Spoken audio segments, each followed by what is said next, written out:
Samantala, supply ng kuryente sa 15 lugar sa Ilocos Sur bumalik na matapos ang malawakang clearing operation sa mga nabuwal na puno.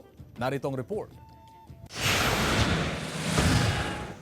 Bumalik na ang supply ng kuryente sa 15 munisipyo, kabilang dito ang Vigan City sa probinsya ng Ilocos Sur sa pananalasa ng Bagyong Enteng. Nawalan ng supply ng kuryente karamihan sa mga bayan sa probinsya.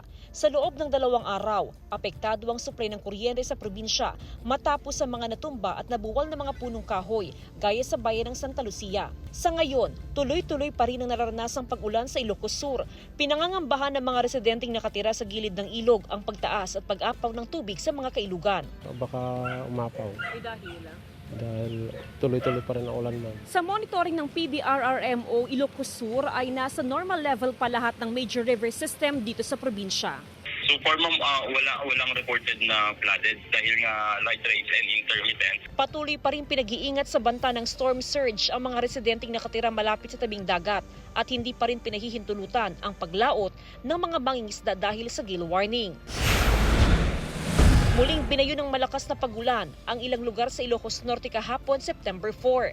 Ayon sa CDRRMC ng Lawag, bagamat malakas ang pagulan, nakatutulong ito sa mga pananim na palay dahil kasagsagan ng flowering stage. Pero kung lalakas ang hangin, posible namang ikasira ito ng mga palay. Patuloy pa rin ang pagbabantay sa mga coastal barangay sa patuloy na pag-ulan. Jasmine Gabriel Galban, One North Central Luzon.